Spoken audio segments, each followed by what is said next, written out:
उसको बीपीएससी के तहत ना कर उसको बीएड के तहत लिया जाता तो काफी बहुत अच्छा रहता और नए युवाओं को भी एक व्यवसायीकरण करते जा रहा है। आप सोच के देखिएगा कि पहले बीएड करवाया सबसे कि सबको टीचर बनाएगा, अब बीएड हो गया तो नया डीएलएड लाया है। तो बहुत मंत्री सब जो है ना उसका बीएड डीएलएड कॉलेज चल रहा है, उसमें बच्चा कैसे एडमिशन, तो अब नया नियम लाता है, सब अपने हिसाब से नियम लाता है। अब नियम लाया है कि 1 to 5 में जो वही जाएगा जो डीएलएड किया। बिहार से नहीं निकलते हैं, ये सब झूठ बात यहीं के होते हैं, प्रवासी भले ही यहाँ के रहते हैं। सीता किशोर थी ना तो दिल्ली में पढ़ी थी, इस चीज को आप देखिएगा। किसी भी गवर्नमेंट यूनिवर्सिटी से आप पीएचडी नहीं कर सकते क्योंकि आपको यूनिवर्सिटी बचा ही नहीं जिसको नेक एक ग्रेड दिया है। ये भी एक मोनोपोली है। अब एक ग्रेड है नहीं तो कोई सर गवर्नमेंट से पीएचडी कर नहीं सकता, तो आप सब जाएगा प्राइवेट में। अब गरीब बच्चा तो जाएगा नहीं, तो सब अमीर वहाँ सब जो पैसा वाला सब है सब पीएचडी कर लेगा प्राइवेट से, अब फिर ओकरा भर देगा प्रोफेसर में।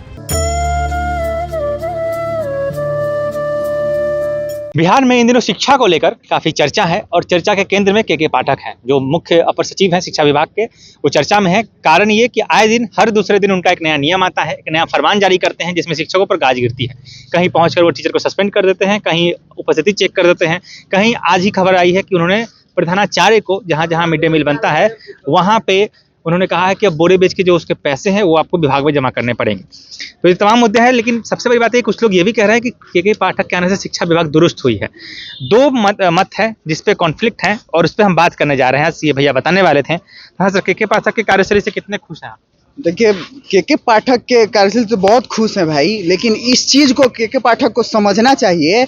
जो शिक्षक अभी कार्यरत हैं, कार्य कर रहे हैं और जो नए छात्र तैयारी कर रहे हैं शिक्षक की, बीएड सीटेट स्टेट की तैयारी कर रहे हैं, उसको बीपीएससी के तहत ना कर उसको बीएड के तहत लिया जाता तो काफी बहुत अच्छा रहता और नए युवाओं को भी शिक्षा में आगे बढ़ने का अवसर मिलता और उनको भी स्कूल में उनकी जो अभी पढ़ा रहे हैं के पाठक जी जिसको जाके सस्पेंड कर देते हैं, उनको समझ में आना चाहिए। के पाठक को एक बात उनको सीधी समझ में आनी चाहिए कि उन शिक्षकों की उम्र 50-55 प्लस हो गई है, उनको भी रिटायरमेंट कर देना चाहिए, जो सैलरी बनती है उनको दे देना चाहिए और नए युवाओं को नीतीश कुमार जी से बात करके उनको फिर से एक बार मौका देना चाहिए कि नए छात्र उसमें जुड़े और अपनी आगे पढ़ाई करें और नए युवाओं को भी उसमें मौका दें।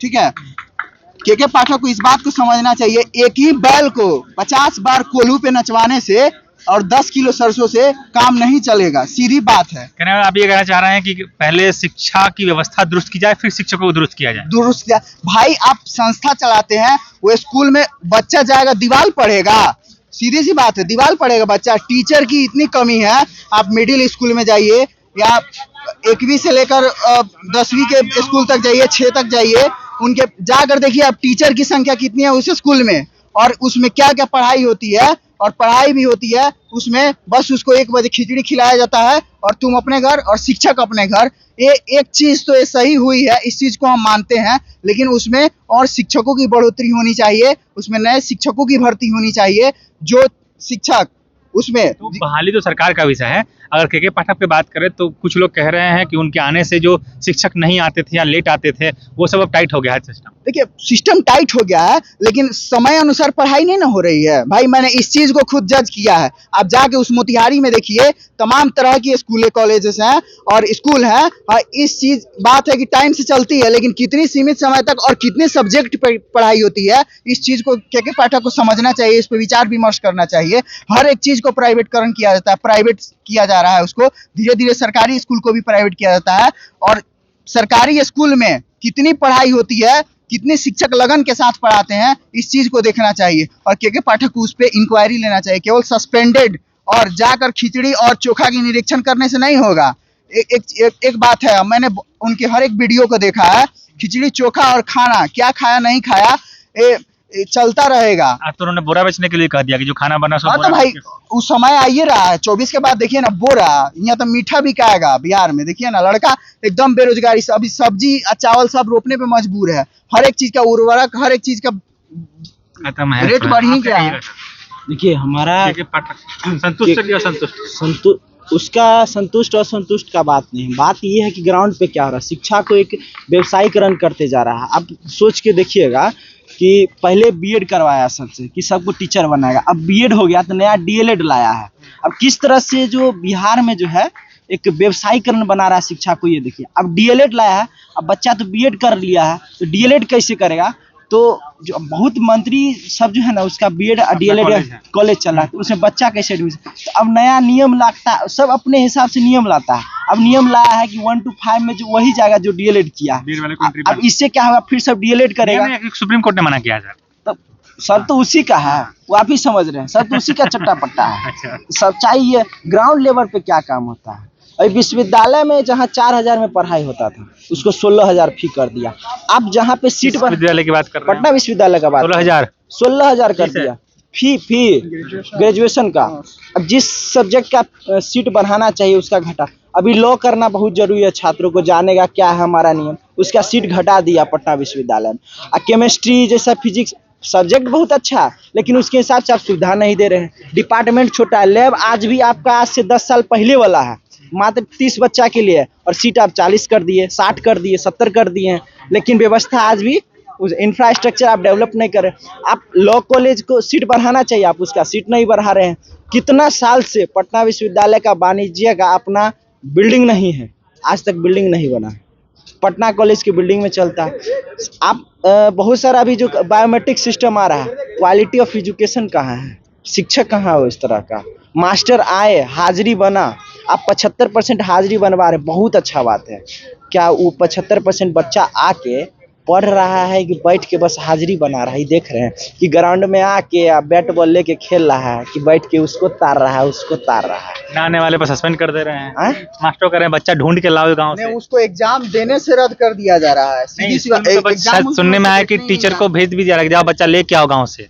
हाँ तो क्या करेगा भाई, अब क्या ही लोग कर सकता है, अब वही ना, अब घर में से उठवा के लाएगा छात्र को। मास्टर से पढ़ाने के अलावा सारा काम करवा लेते हैं। हाँ, शौचालय वाला काम जनगणना भी करेगा। टीचर सुबह में स्कूल करता है, 3 बजे से जाके जनगणना भी करेगा। ये लोग उसको वोटर ID कार्ड बांटेगा, घर में कितने लोग हैं इस चीज का भी गिनती करेगा। देखिए सीधी सी बात है, जो छात्र हैं, नए तबके के जो गरीब मजदूर के बाल बच्चे हैं, उनको ये सरकार चाहती है एकदम नहीं पढ़े, एकदम बेरोजगार हो जाएं। ठीक है, 24 के बाद इस चीज को नोट कर लीजिएगा, ये दिन दूर नहीं है, बहुत नजदीक है। आज जिस तरीके से इसी पटना यूनिवर्सिटी के से हम यूजी कर रहे हैं, फाइनल होने वाला है मेरा, हम देखते हैं CBCS लागू कर दिया है पटना यूनिवर्सिटी। 4 साल 3 साल था, टीचर की इतनी कमी थी, क्लासेस टाइम पे नहीं हो पाती थी, सिलेबस क्लियर नहीं हो पाता था। 2 महीना 3 महीना में सिलेबस पढ़ा के क्लियर किया था। 6 महीना लड़का गायब था क्लास से उसका, लेकिन हाँ अटेंडेंस उसको 75% किया गया है।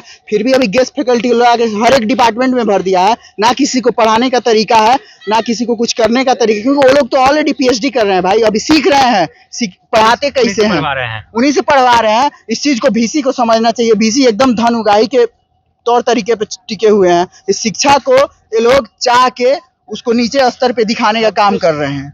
सबसे बड़ी बात जो है ना, के पाठक हो या कोई भी जो बड़े अधिकारी हैं या जो भी शिक्षा विभाग को देखते हैं, सबसे पहले शिक्षा को जो निजीकरण कर रहे हैं वो नहीं करना चाहिए।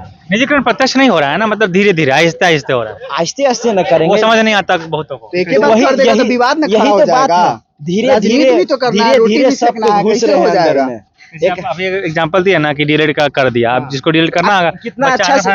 ये बात कोई नहीं ना समझ पाया था, हम बताए ना उसको, यही बात हम लिख के देते हैं कि कोई नहीं जानता, कोई सोचा भी नहीं होगा इतना। देखिए हर एक छात्र की मानसा होती है कि बचपन से ही उसकी एम होती है। ठीक है, जब 5वें 6ठे क्लास में जाते हैं, हम लोगों की भी एम थी कि हम लोग भी कहीं जाकर प्रोफेसर डॉक्टर बने, हम लोग भी PG PhD करें।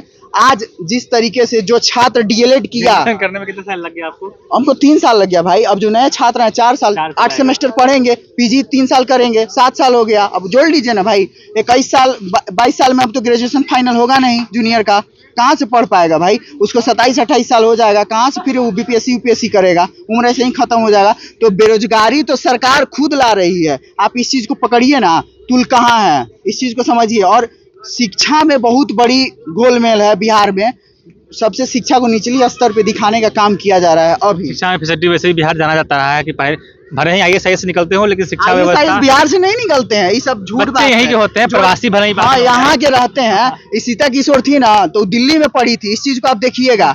हम लोग उसके बारे में भी देखे थे, पढ़े थे कि कहाँ से क्या उसकी स्टडी, इंग्लिश मीडियम वहाँ से पढ़ी हुई थी केंद्रीय विद्यालय से, दिल्ली में रह के पढ़ी हुई थी, और वहीं नीतीश कुमार जी जाते हैं, उसको पुष्प और माला से देकर सम्मानित करते हैं और कहते हैं कि बिहार की बेटी है। अरे भाई, बिहार की बेटी है, लेकिन तुम सोचते हो कि कहीं गरीब और मजदूर का भी बाल बच्चा इस बिहार में पढ़ता है, लिखता है, उसको भी बढ़ावा देना चाहिए, लेकिन गरीब का बाल बच्चा इस बिहार में उसका कोई मान सम्मान नहीं है। भविष्य नहीं दिखता है।